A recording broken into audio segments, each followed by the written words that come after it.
So we are going to talk about one of my very favorite types of fish of all time, and that is Geophagus and Gymnogeophagus. And we are fortunate to have a couple different kinds than you normally see, and Cameron is going to take us through that. Oh boy. Stay tuned. So these are some of my very favorite geos, and I can't stress enough how worth keeping they are. So let's hear some more about these guys. I love Alttoseenus. They occur in an obscure part of Colombia, if I'm remembering rightly. I believe they're part of the Steenfott complex. They're currently undescribed. I love these. They certainly can be mean, like other members of that complex. They're beating up on some of these Leporanus, which are a little mean in their own right. Interestingly enough, because they seem to be fine with each other, at least for now. Definitely will squabble amongst themselves, but I've also kept them alongside big, dumb, peaceful catfish, and they never touched them. So not sure why that was, but it was great. Beautiful color, definitely one well worth keeping, and I don't think they're quite as torturous as, say, like a Pelgrin can be in my experience. Definitely, yeah, feisty to conspecifics, but so pretty. You can already see some of the color coming through. It's like greenish, pearlescent, something that I can't quite describe. And then females get this really nice kind of yellowy green to them. Beautiful fish. I would love to spawn these someday and keep them again. These are one of my absolute favorites. I'm with you on that, and they definitely, for color payoff, I recommend these. Other than Speni, they're the quickest geos to color up at a very young age, so there's a huge payoff. Don't miss out on these guys. All right, so these guys are some of my very favorite, and although not technically a Geophagus, definitely in that same category, so let's hear about these guys. So this fish is awesome. Satana perka daemon, the 3-spot earth eater, or spotted demon fish, which is awesome. Demon fish, because the guy that described this genus was very creative. They are extremely peaceful. Very. They are sensitive to poor water quality. This is going to be one of those hole in the head, watch your outer fours geos, so keep them clean. Keep them in a big tank in a group on a sand bed. Ours are not on sand because this is, again, a sales tank. They're going to be here for a little bit, and it's a little bit cloudy because we have to feed these a lot. In nature, this fish would be constantly sifting over open sand, looking for bits of detritus or small invertebrates to eat. If you think you can skip the line, because when they're wild caught like this, they come in achingly skinny, it can be a long road back to getting them nice and beefy, and they're slow growing as well. You think you can skip the line and give them like a bunch of bloodworms, and I swear, they can't grind it up in their pharyngeal mill. It seems like they just kind of chew and chew and chew, and they waste more energy chewing it up than they get out of eating it, which is a little bit frustrating, so you gotta be patient. Around 3.5, 4 inches long is when they start to become incredible. The color on these guys, the finnage, especially when they're big, is sublime. It's superb. Just iridescent jeweling throughout the body, greens, yellows. It's an awesome fish, and especially if you breed these, that is an immense feather in your cap. It's only been done a few times to my knowledge. Great fish. Common, but definitely one that I think you need to specialize a little bit to really get the best out of it, but they are absolutely worth it. We currently keep Satana perka leucosticta that we actually got here, and we feed them about 3 to 4 times a day, very small meals. They definitely need smaller bits of food at a time, but once you get them settled in and they color up, they are amazing, and they will not hurt a fly. They're great fish. So these guys right here can be a little on the turdy side at times, but they are a very pretty fish, so let's hear about them. Pelgrins hate each other. Yes. It's really unfortunate. These are tank rays. They have great size. They are very easy to keep otherwise. Like most geos, they like to be kept in a group. The problem is when we get them wild caught from Colombia, they tend to be very big, and a big male typically is very angry at any other male, and occasionally females. They are very, what is it, egalitarian, there we go, in their hatred of each other. Females are a really nice yellowy green that a lot of geos get with cool patterns. They are a lot of fun to watch. They only get about 6-ish inches, so not too big, just mean. Males get a stunning array of colors. They are worth it, I swear. The headache that they can bring, and of course, they seem to leave other stuff alone for the most part, so that's kind of the kicker there, but definitely one that you need to keep an eye on. You need to keep a group.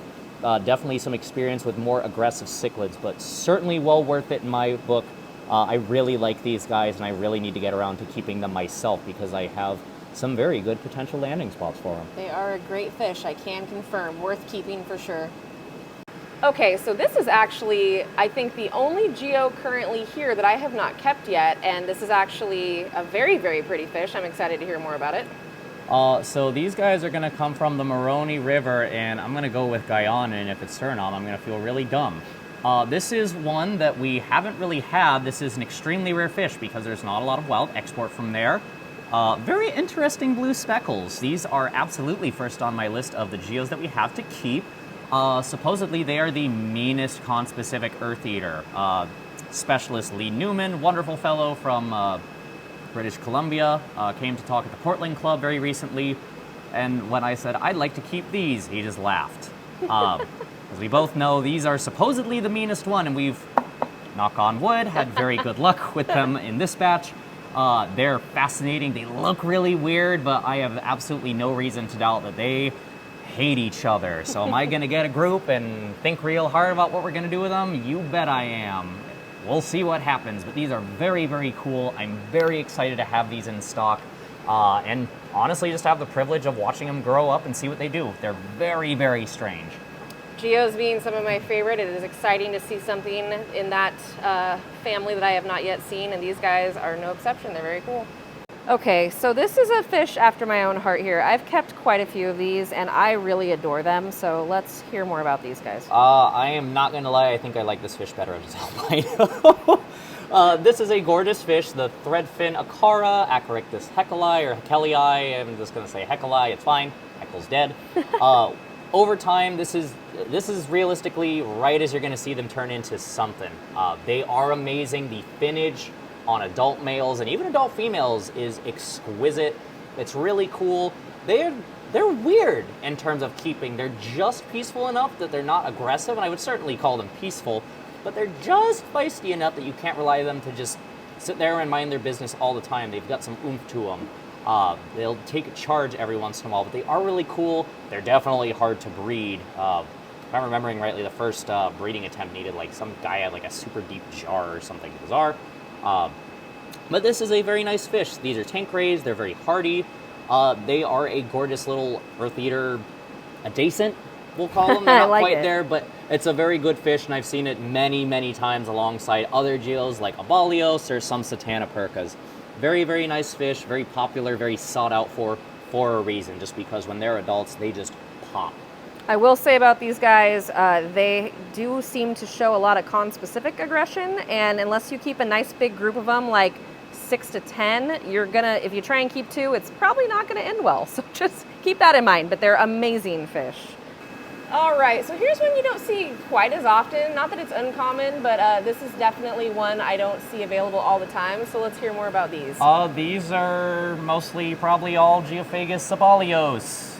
Everything in this complex looks the same to me. Yes, I know does. there's differences in the tail spotting, the marks around the cheeks. Yeah, barely. Abalios take charge. Yes, If they you're do. going to start with a geo, I will say this is probably one of the best ones. They're feisty, yeah, but they're not so mean that they're going to need to be really specialized. You can keep them in a group. You could keep a few.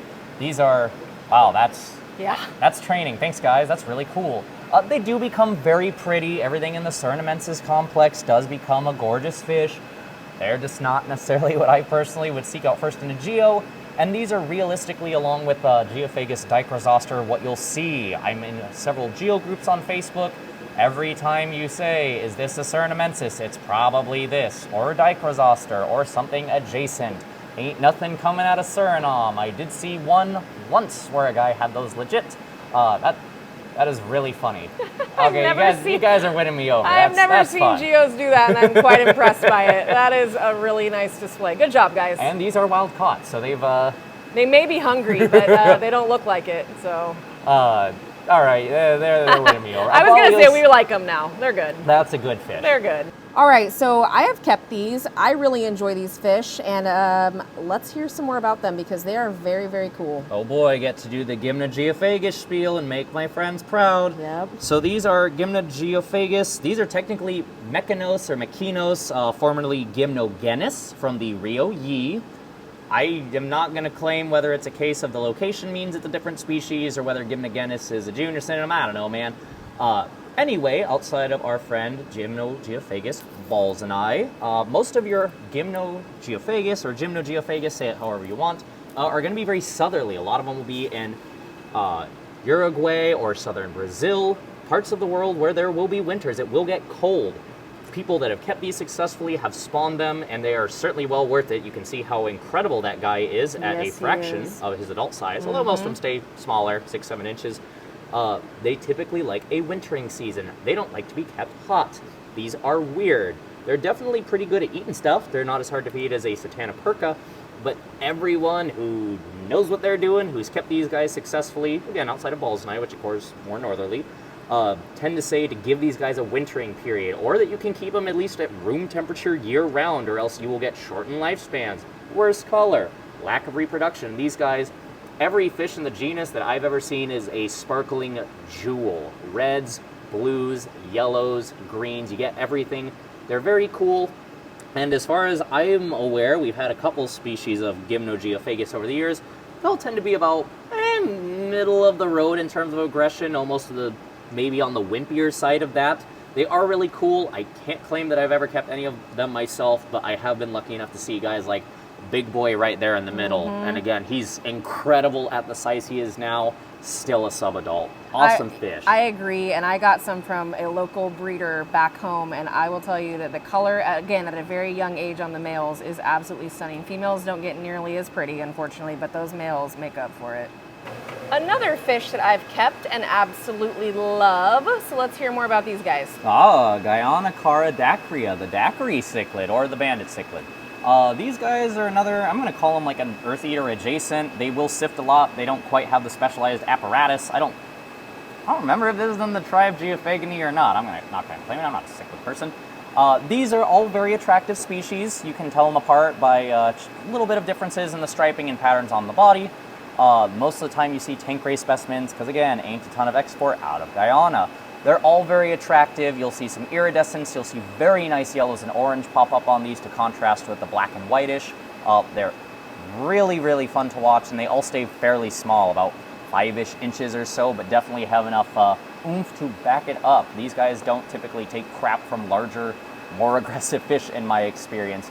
They're really cool for that reason. I do like them. I have only kept them years ago, once something that was labeled as Ora Weffi that I don't remember what it might have been, but they're all really interesting fish. Great cichlid for the enthusiast. They're definitely an underrated fish. I feel like they don't get as much love as a lot of other fish in that category, so definitely keep an eye out for these guys. Very cool.